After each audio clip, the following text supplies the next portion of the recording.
Amém. Amém? Deixa eu começar com uma pergunta aqui para você. A sua palavra tem poder? A sua palavra tem poder? A sua palavra é poderosa? Alguém arriscaria? Parece até quando a gente está no pré-vestibular, né? Que o professor faz uma pergunta, todo mundo... Às vezes você está convicto, você fala, e o cara repete a pergunta, você fica... Caraca, não sei se é isso que eu estou falando. Depende de que poder a gente está falando. Para eu falar que a minha palavra tem poder, depende de que poder. Felipe, que poder é esse que você está falando? Se eu estiver, por exemplo, falando do poder de influenciar alguém, eu já vi muita gente sendo destruída pelo poder de uma palavra de outra pessoa. Às vezes é uma fofoca, às vezes é uma mentira que é contada, às vezes é uma palavra não muito pensada, é capaz de destruir a vida de alguém. O dia que você casar, você vai perceber que a sua palavra tem muito poder em algumas situações. Tem coisas que você nunca pode falar para sua esposa. Nunca. Principalmente quando ela pergunta, amor, eu estou bonita. Só existe uma resposta para essa pergunta. Uma só. A nossa palavra ela tem poder, dependendo do que a gente está falando. Eu já vi muita gente ganhando dia por causa do poder da palavra. Às vezes você faz um elogio para alguém, às vezes você faz um reconhecimento, às vezes um parabéns que você dá para uma pessoa. Você faz com que a pessoa ganhe o dia dela. Você pode fazer com que a pessoa fique extremamente feliz. A palavra pode ter poder nesse caso. Por exemplo, quando um líder influencia alguém, ele tem que, de fato, falar coisas que influenciam as pessoas. A palavra pode ter poder nesse sentido.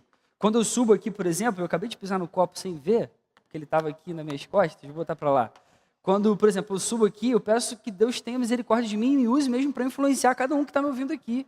O que eu mais quero é poder influenciar quem está me ouvindo para que as pessoas se apaixonem mais por Jesus, para que as pessoas queiram ler a palavra, tenham um amor pelo Evangelho, pelo reino de Deus. A palavra nesse sentido pode ter poder. Agora, a gente precisa reconhecer que o poder da nossa palavra é limitado. Ele é limitado, totalmente limitado. Por exemplo, se eu falo de salvação eterna, a sua palavra tem poder para salvar a vida de alguém eternamente? A sua palavra tem poder para perdoar um pecado? A sua palavra tem poder para levantar um morto de um caixão e esse morto vira vida de repente? Logicamente não, obviamente não. A palavra que tem todo o poder, que tem um poder totalmente pleno, é a palavra de Deus.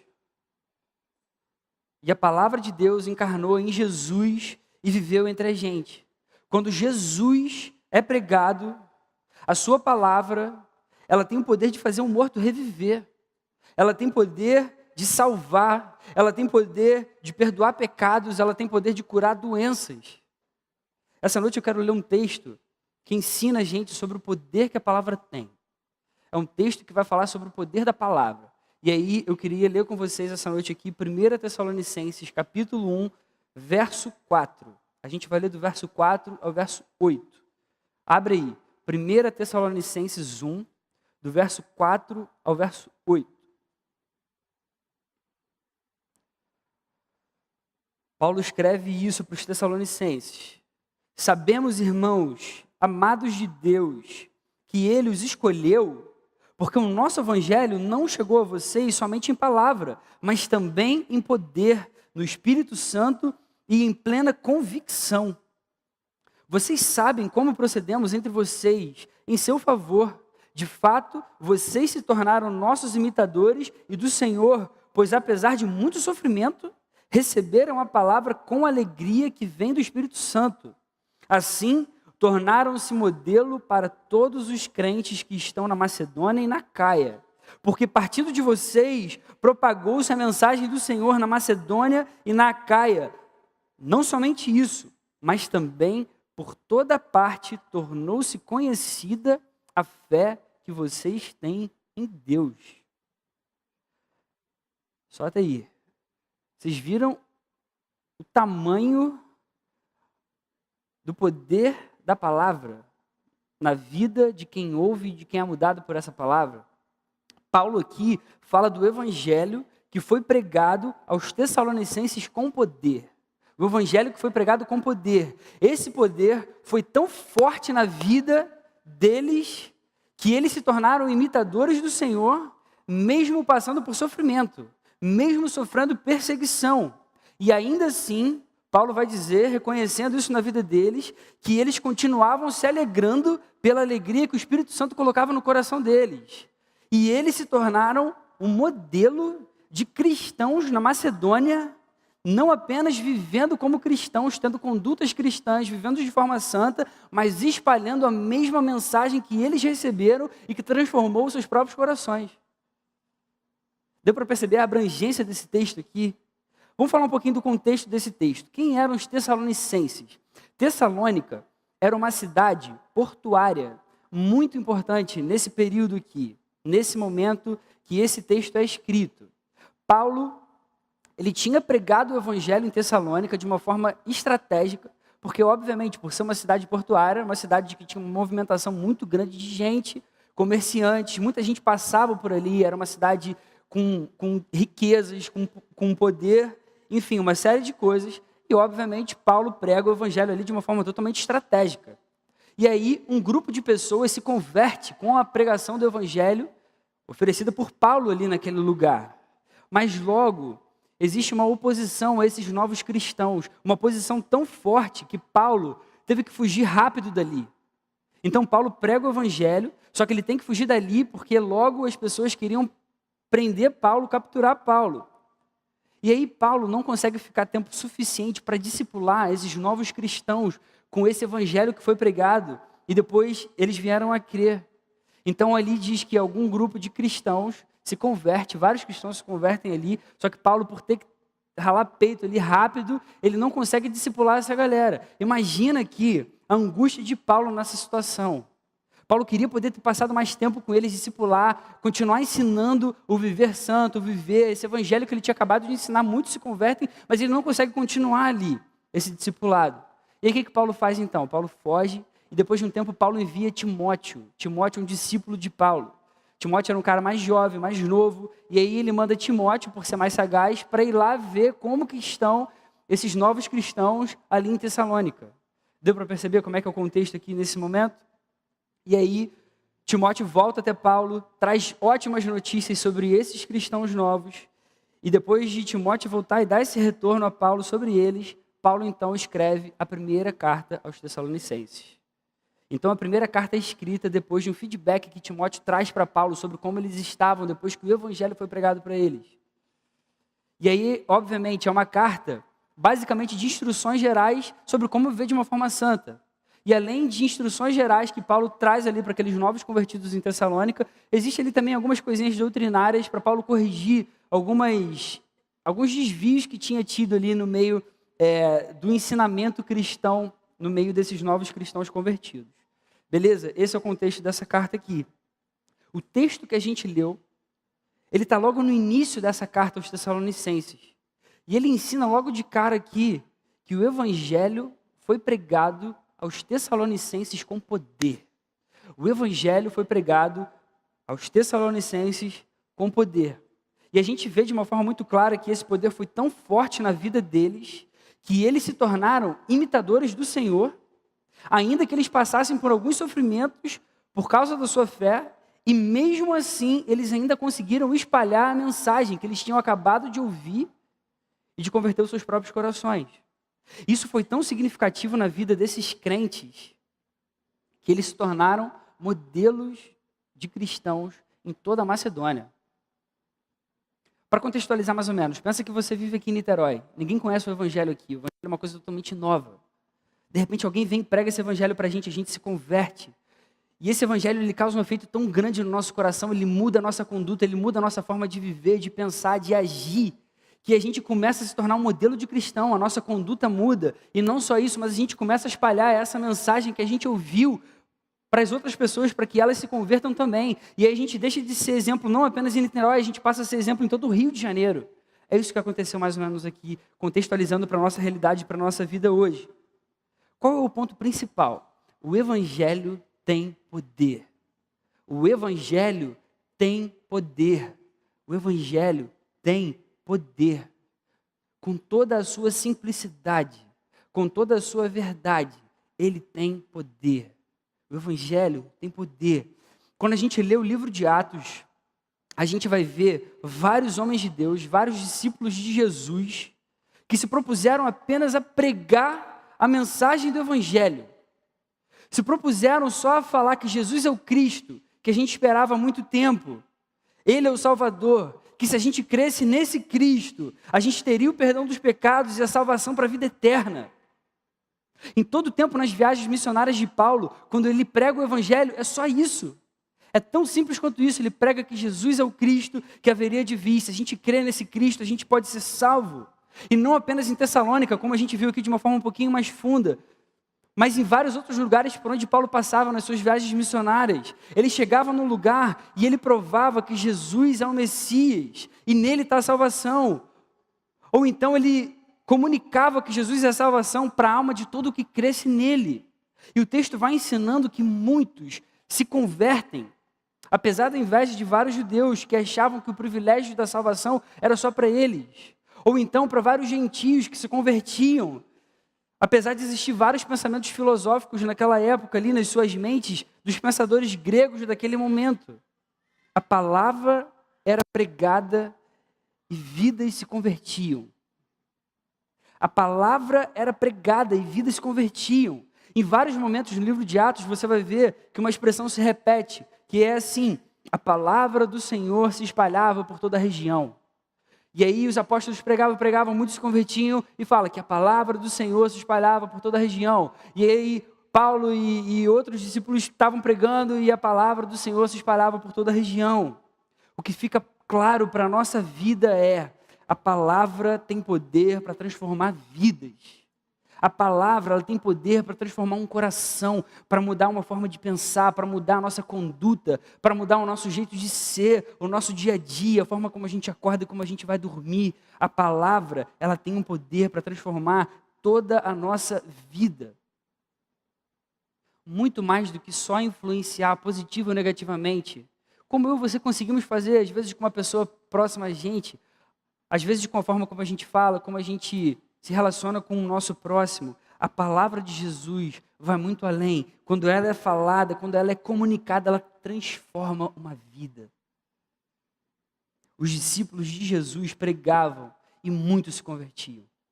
Apenas isso. Eles pregavam o que está escrito nesse livro, falavam da verdade que está aqui, tão simples quanto você também conhece, e muitos se convertiam. Muitos se convertiam. Isso tem estado no meu coração há muito tempo. Algumas pessoas que têm estado mais próximas de mim têm podido ouvir eu falando desse tipo de coisa. Cara, eu tenho orado muito ultimamente para que a palavra que é pregada aqui toda semana possa realmente transformar vidas, porque eu acredito totalmente no poder que ela tem. Eu acho que só a palavra pregada ela pode transformar completamente a história do ser humano, completamente a vida de alguém. E esse texto ele tem muita coisa para ensinar para a gente essa noite aqui. A primeira lição que a gente traz para o nosso coração é que a gente precisa buscar diariamente a palavra. Eu e você precisamos buscar diariamente a palavra.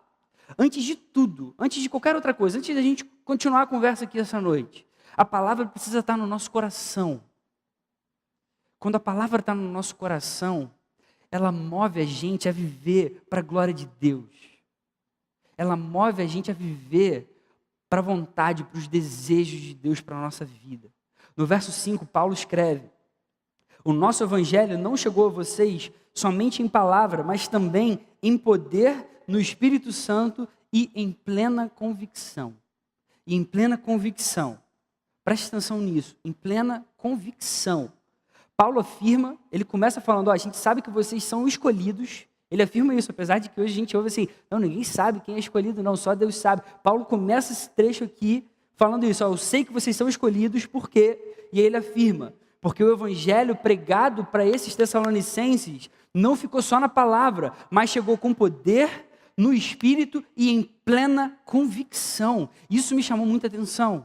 Paulo pregava o evangelho com convicção.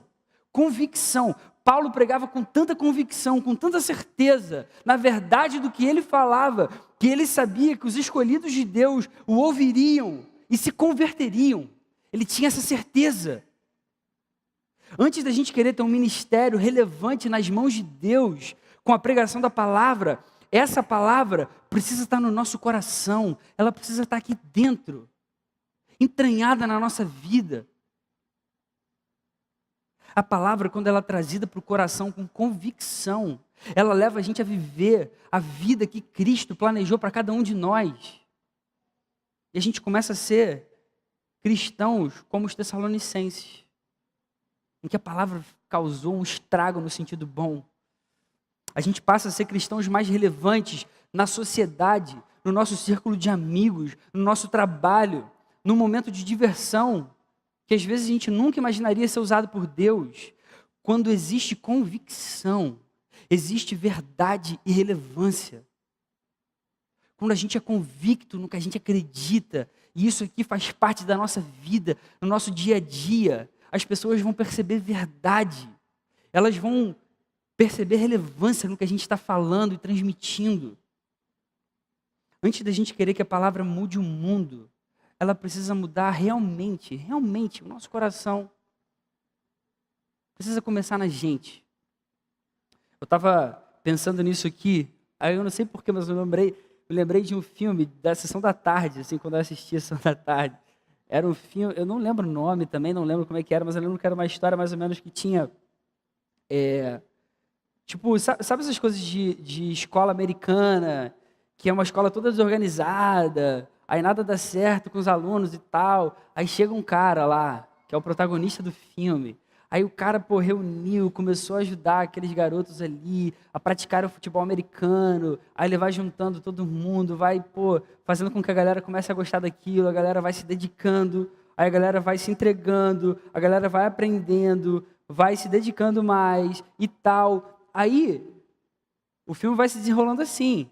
Antes era um monte de Zé Ninguém, e aí o cara consegue fazer com que todo mundo vai se entregando, se dedicando e tal. Aí começa a melhorar a convicção daquela galera, eles começam a perceber, eu acho que dá pra gente ir além, Aí daqui a pouco, já no meio pro fim do filme, você fala, caramba, esse time vai ser o campeão do campeonato ali daquele ano.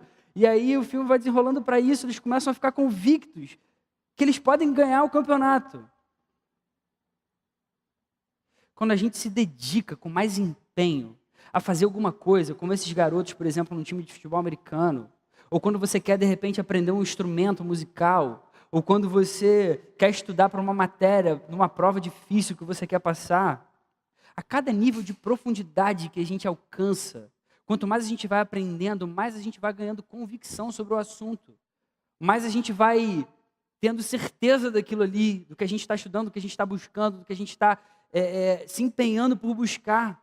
E é a mesma coisa na vida cristã. Para a gente ter convicção do Evangelho, a gente precisa buscar o Evangelho todos os dias da nossa vida. Qual o tamanho da sua convicção com relação às palavras que estão escritas aqui? Você sabe aonde procurar alguma coisa aqui quando alguém vem abrir o coração com você falando que está triste porque o namoro terminou? Você sabe ajudar alguém a procurar um texto aqui para ajudar, de repente, quando o seu líder de célula está um pouco triste para baixo porque parece que tudo estagnou? Qual o tamanho da nossa convicção com relação à palavra? A gente precisa buscar diariamente. A gente precisa ser frequente, constante na busca por Jesus, pela sua palavra, pela sua verdade. Paulo só tinha essa convicção pelo Evangelho, como ele fala no texto que a gente leu, porque esse Evangelho estava entranhado no seu coração. Isso precisa acontecer na nossa vida. Quanto mais a gente buscar a palavra, maior vai ser a nossa convicção sobre o que existe nessa palavra. A gente precisa buscar em primeiro lugar, é a primeira lição que esse texto traz para a nossa vida. A segunda lição é que a gente precisa crer no poder da palavra. Não adianta só buscar, não adianta só ficar lendo aqui. A gente precisa crer no poder que existe nessa palavra. Crer no poder que existe. O Evangelho chegou aos Tessalonicenses não apenas em palavra, mas também em poder. Chegou com força, causou estrago, causou mudança, fez com que as pessoas se mexessem, fez com que as pessoas colocassem aquilo em prática. Paulo reconhece que esse poder foi tão real que a conduta deles foi mudada de uma forma perceptível à sociedade.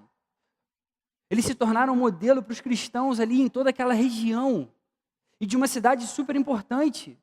naquele tempo. Os versos 6 e 7, Paulo escreve: de fato, vocês se tornaram nossos imitadores e do Senhor, pois apesar de muito sofrimento, receberam a palavra com a alegria que vem do Espírito Santo. Assim, vocês se tornaram modelo para todos os crentes que estão na Macedônia e na Caia. A palavra, de fato, ela tem poder. A palavra, ela tem poder. Ela pode transformar uma vida, ela pode transformar um coração, ela pode transformar uma forma de pensar, ela pode transformar a forma de agir. Mas nós cremos nesse poder. A gente crê nesse poder de verdade? Ou a gente está esperando o próximo culto de evangelismo, porque aí vai ter um apelo, de repente um amigo vai ouvir? Ou a gente está esperando alguma coisa cair do céu, para que de repente um amigo de oração ouça o evangelho e se converta? Ele pode ouvir da sua boca. O poder não está em você, o poder está na palavra. O poder está na palavra.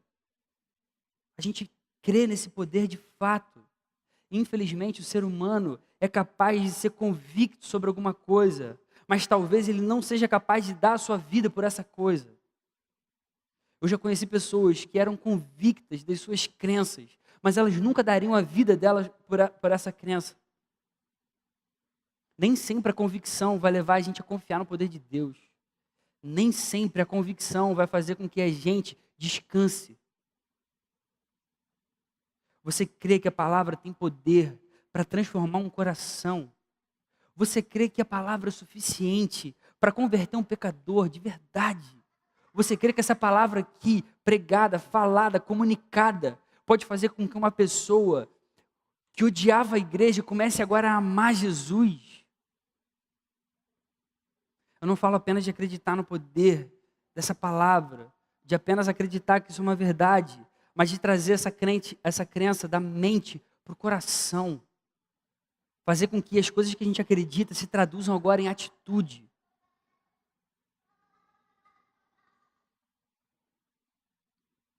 Eu vou falar uma coisa para vocês. Eu creio, cara. Eu creio no poder da palavra. Eu creio totalmente no poder da palavra. O que eu mais quero ver aqui no Gol é realmente que as pessoas comecem a ter um amor pela palavra. Comecem a acreditar no poder da palavra. A ponto da gente ser totalmente sedento por essa palavra. A ponto da gente querer ler essa palavra cada vez mais.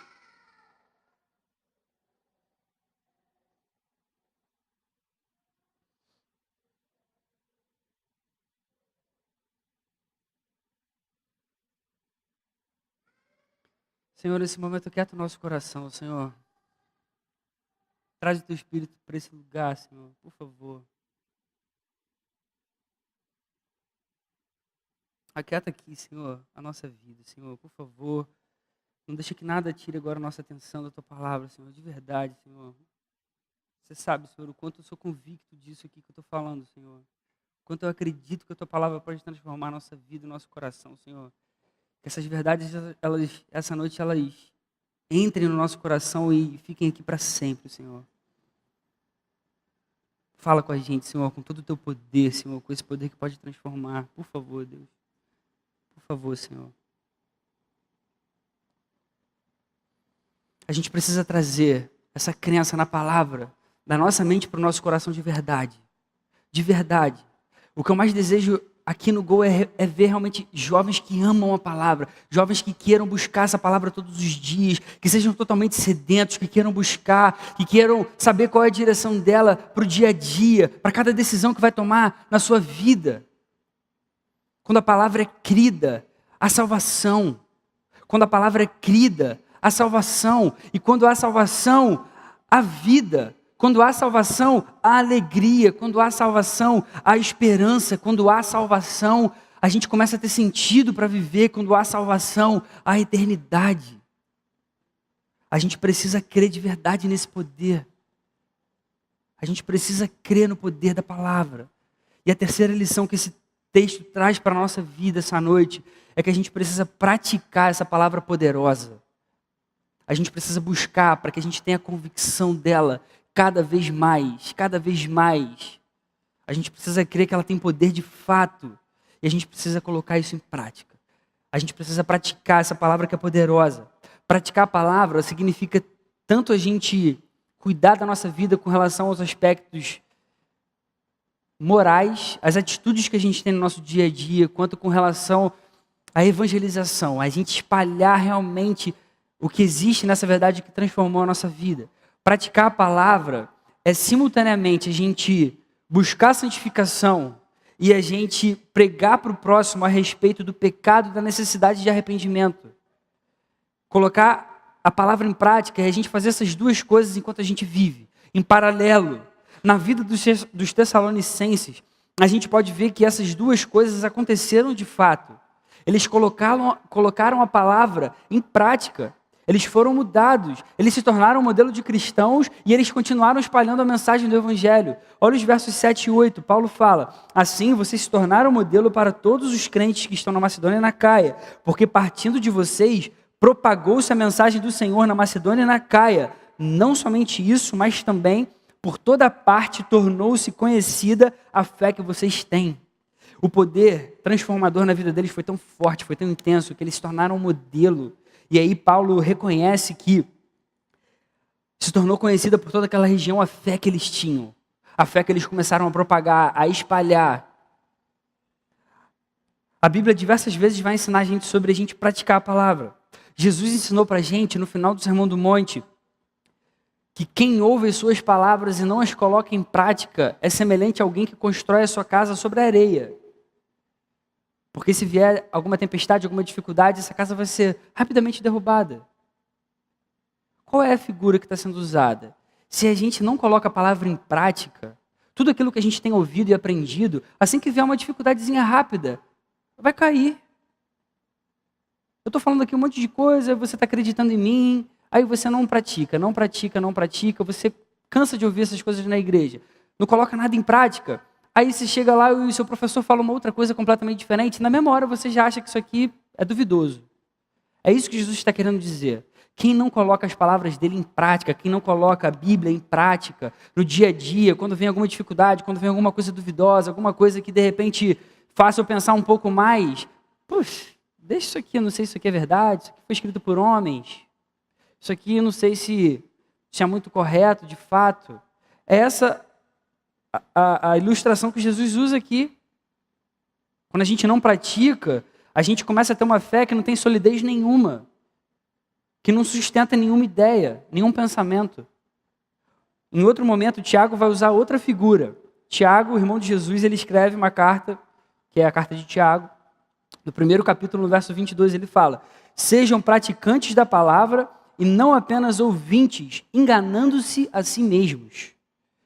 Tiago aqui já vai dizer que quem não pratica a palavra engana a si mesmo. E ele vai falar que é como alguém que olha a sua face no espelho e aí logo depois sai e já não lembra mais a sua aparência. Ou seja, se a gente não coloca a palavra em prática, a gente começa até a esquecer quem a gente mesmo é. A gente esquece quem a gente de fato é. Talvez os nossos desejos, os nossos sentimentos comecem a ser deixados de lado, a gente começa a buscar outros que não são os nossos. É mais ou menos essa ilustração que ele usa. Em geral, o que a gente aprende com a Bíblia é que a palavra que não é praticada, ela não gera fruto, ela não faz discípulos parecidos com Jesus a cada dia. Os Tessalonicenses se tornaram modelos de crentes por terem colocado em prática a palavra que eles tinham acabado de crer, que tinham acabado de transformar os seus corações. E quando a palavra é colocada em prática, o reino cresce, mais pessoas ouvem sobre o Evangelho e se convertem. Amém.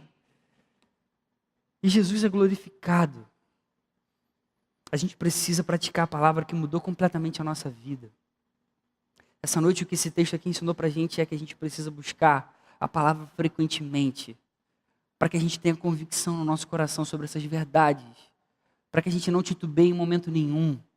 Além disso, a gente precisa crer no poder dessa palavra. Essa palavra tem poder. Essa convicção tem que levar a gente a crer nesse poder. E a gente precisa colocar essa palavra em prática. Essa palavra precisa fazer diferença na nossa vida, para que a diferença na nossa vida comece a fazer diferença em quem está perto da gente. E aí, quais são as aplicações para a nossa vida? Se a gente prega o Evangelho com convicção, e isso o texto deixa muito claro, se a gente prega o Evangelho com convicção, crendo no seu poder, vidas vão ser convertidas a Jesus. Cara, que coisa maravilhosa! Que coisa linda, que coisa gloriosa. Isso aconteceu, isso é verdade, isso foi um fato. E vidas vão se converter e não vai parar por aí. Essas vidas vão compartilhar esse mesmo evangelho que as salvou. Isso aconteceu com os Tessalonicenses, em várias outras situações no início da igreja. Assim que os discípulos receberam o Espírito, começaram a pregar o evangelho.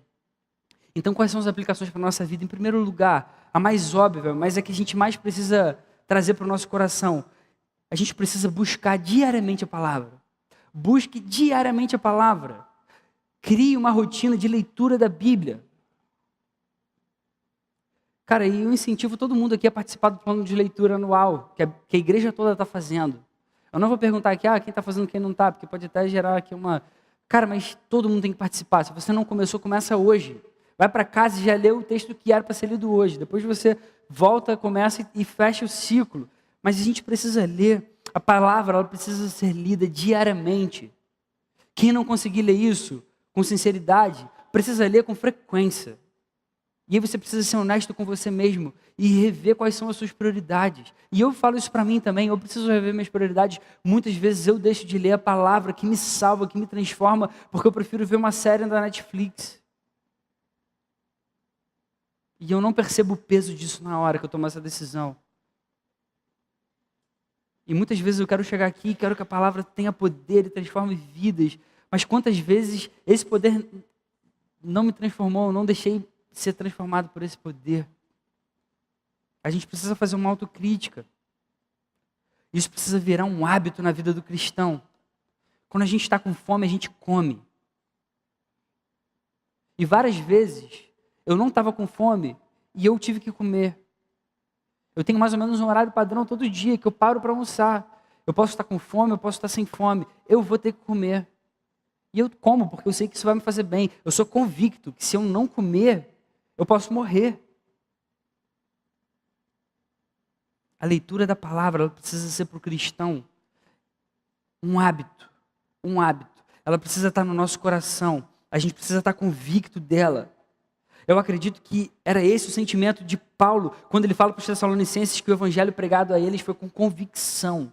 Para a gente ter essa convicção no coração, essa palavra precisa estar na nossa mente cada vez mais. Ela precisa ser buscada, ela precisa ser vista como alimento. Alimento. Não só como uma coisa que eu tenho que fazer, como se fosse uma obrigação. Busque, se apaixone, deseje a palavra diariamente. A segunda aplicação para a nossa vida, creia no poder que a palavra tem. Creia no poder que a palavra tem. A gente precisa crer nesse poder. Quanto mais convicto a gente for da palavra, mais a gente vai crer no seu poder. A palavra tem poder. A Bíblia ensina para a gente que Deus criou todas as coisas no início, a partir do nada, apenas pelo poder da palavra. Você consegue imaginar isso? É óbvio que não, eu também não. Mas Deus criou todas as coisas pelo poder da palavra, sem que elas nem existissem. Ele falou, haja, e apareceu. Esse é o poder que a palavra tem. Hoje, a palavra de Deus está registrada nesse livro, que é muito caro e muito precioso para nós que estamos aqui. Muita gente morreu para que esse livro tivesse esse formato e tivesse hoje na minha mão e na sua mão, acessível a cada um de nós. Muita gente deu a própria vida, muita gente suou, muita gente se dedicou. Essa palavra tem o mesmo poder hoje. Hoje. Por isso a palavra ensina para a gente que Deus é o mesmo ontem, hoje e eternamente. Não é que isso seja antiquado, não. Quando eu era mais moleque, eu falava assim, pô, Deus é o mesmo ontem, hoje. Pô, estranho, né? Deus nunca muda, estranho essa parada. É esquisito, dá uma sensação de assim, pô, meio antiquado, né? Nunca se renova, não melhora, né? Mas não é esse o pensamento que a gente tem que ter. A gente tem que entender de uma forma totalmente oposta. Deus é o mesmo hoje. Significa que esse mesmo Deus que lá atrás criou todas as coisas a partir do nada, Ele tem o mesmo poder para continuar transformando vidas hoje e vai continuar tendo o mesmo poder para transformar as mesmas vidas amanhã. O poder dele continua o mesmo e é totalmente sublime, é totalmente forte e intenso. O mesmo poder pode transformar vidas hoje, o mesmo poder pode curar doenças hoje, o mesmo poder pode trazer um morto à vida, o mesmo poder pode mudar o seu passado, o mesmo poder pode perdoar a sua vida, o mesmo poder pode salvar um pecador. Esse poder transformou a nossa vida e a gente não pode se esquecer dessa verdade. A palavra tem poder. A palavra tem poder. Por isso os apóstolos, os discípulos de Jesus apenas pregavam. Eles pregavam e as pessoas se convertiam. Eles falavam, eles comunicavam a verdade do Evangelho. Eles tinham a certeza do poder da palavra. E apenas a pregação levava os ouvintes ao arrependimento, a reconhecerem que eles não eram nada sem esse Jesus, ao desejo de ter o Salvador Jesus nas suas vidas, nos seus corações. Você crê nisso? Você crê nisso? Você crê que a palavra tem poder e ela é suficiente para salvar? A palavra é suficiente. A terceira aplicação para a nossa vida. Coloque em prática essa palavra poderosa. A gente precisa dar um passo a mais. A gente precisa colocar a palavra em prática. Da mesma forma que os tessalonicenses se tornaram modelos para todos os crentes da Macedônia e da Caia, da mesma forma que a mensagem do Senhor foi propagada pela vida deles, da mesma forma que por toda parte se tornou conhecida a fé que eles tinham. A palavra muda a vida, o coração, a ponto da gente ter atitudes melhores, da gente ter uma conduta melhor como crentes de fato. Isso tem a ver com santificação e com evangelismo. Santificação e evangelismo, colocar a palavra em prática, é colocar essas duas coisas em práticas em paralelo, é a gente cuidar da nossa conduta de forma santa, de forma cristã, de forma que agrada a Deus, e ao mesmo tempo comunicar essa verdade para o mundo que precisa se arrepender dos seus pecados, precisa conhecer Jesus e entender que Ele é o único que pode salvar a vida e um coração. Eu vou falar uma coisa para você que talvez você não perceba, mas as pessoas lá de fora, elas reconhecem um crente genuíno. Elas reconhecem um crente verdadeiro. As pessoas lá de fora reconhecem, sabe por quê? Porque um crente genuíno, ele dá sinais de que ama Jesus. Um crente verdadeiro, ele tem gestos de um cristão. Ele vive em santidade. Ele busca a palavra frequentemente. As pessoas veem isso e percebem. Pode acreditar no que eu estou falando. Os seus amigos, eles veem isso em você. Por mais que você tenha aquele sentimento, eu tenho que melhorar muito na minha vida, mas eles já veem que você é totalmente diferente deles. Então a gente precisa cuidar do nosso coração, porque essa prática precisa ser constante, precisa ser diária, precisa ser frequente. Além disso, a gente também precisa comunicar o Evangelho. A gente precisa pregar o Evangelho. A gente viu aqui essa noite que somente o Evangelho é suficiente para converter um coração, para trazer vida. Então a gente só precisa comunicar esse Evangelho, simples como ele é, verdadeiro como ele é. E o nosso ouvinte vai ser transformado. A gente tem que ter essa convicção, que eu vou falar de Jesus e o meu ouvinte vai se converter. Aí eu queria falar aqui, se você tem amigo de oração, não desiste do seu amigo de oração. Não desiste dele. Creia que o Evangelho é poderoso o suficiente para transformar a vida dele, para transformar o coração dele, para fazer com que ele se converta e veja em Jesus a única resposta para toda a sua vida. Se você está achando que é muito difícil, eu sei que é. Tem muita gente que abre o coração na célula falando, eu tentei, parece que ele, é difícil e tal. Eu só quero que você se certifique de uma coisa só. Só se certifica de que pelo menos alguma vez na vida você falou a verdade do Evangelho. Você falou assim, olha só, todos nós somos pecadores, precisamos nos arrepender diante de Deus e Jesus é a resposta para isso. Se você falou isso alguma vez, aí você pode descansar. Mas é essa simplicidade, é essa verdade que transforma um coração. A gente tem que ter pelo menos a certeza de que isso alguma vez saiu da nossa boca. Jesus é suficiente. Que Jesus é Salvador. Que Jesus pode curar o nosso pecado e transformar a nossa vida. Dá para a gente um novo sentido para viver. A palavra precisa ser praticada por nós que amamos Jesus. Todos os dias. Tanto em santificação quanto em evangelismo. E eu quero concluir só assim pedindo que Deus ajude a gente essa noite. A gente buscar mais da sua palavra para que a gente tenha convicção. mas uma convicção tão grande, tão forte, tão intensa dessa palavra,